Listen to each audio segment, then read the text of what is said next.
All right, Shay, you just heard Campbell. Do you feel like he gambles too much? That's who he is. Now, when he went for it last week 4 times and he got them all 4 times, everybody was praising him. Ooh, look at this, the kahunas on this young man. He had brass, carry him in a wheelbarrow. Now, when it backfired, all of a sudden, Lou, it's the wrong call. Did you say wheelbarrow? Yeah. This man. If you go it's too early. If you go back and study him, this is who he is. Yeah. And his teams rallied behind that. They played that style of football. I thought it was too early for the simple fact is you had trouble stopping him. The last thing you want to do is put him on a short field. And considering that this is such a low probability play, it's not, you don't have the element of surprise. Before you could onside them and they might not know it's coming. Now you have to show the team your hand. You have to reveal before when you're going to go for it. And you can't go for it until the fourth quarter. It was way too early in the ball game.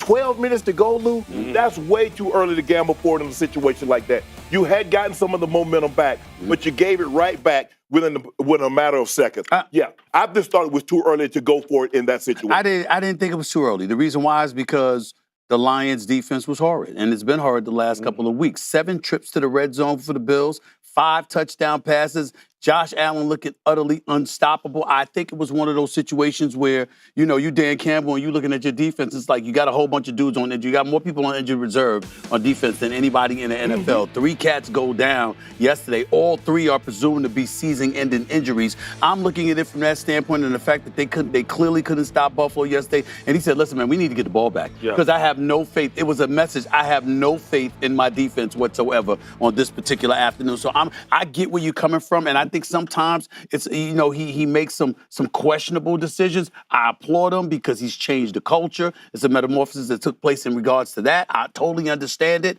And yet, but especially yesterday, I had no issue with it because their defense looked that helpless. Yeah, Luke, before you go, Luke, let me ask you this, Stephen. So you couldn't stop him from going 7-8, but you're going to stop him from going 10.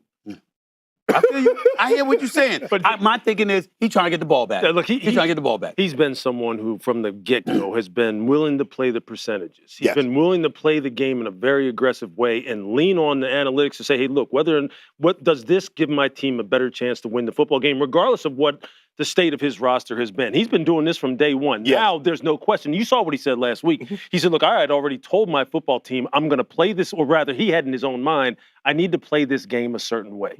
And the way in which he's playing is exactly what you both have said.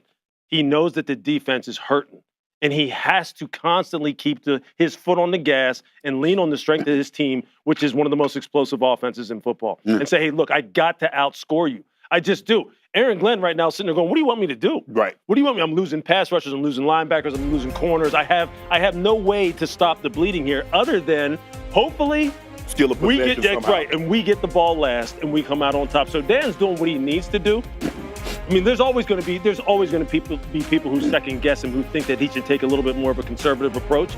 But that's just not who he is. That's not why they hired him. Right. They knew what they were getting. And right now, look, exactly what you said. For the first 3 quarters of the season, what have people been saying about Dan Campbell? We need more coaches like this. We need more coaches who really lean into the strength of his football team and are willing to take chances. I applaud him for doing it. Guys, you know we always say next man up, but now you got the man next to the man next to the man. And that's a problem. Because at some point in time, I understand if you talk about 1 or 2 guys, but when you talk about 10, 11, or 12 guys, and you talk about the next man to the next man being up, you're going to run out of men to be up and play effectively. But the problem that they ran into is that when they gave up those first 2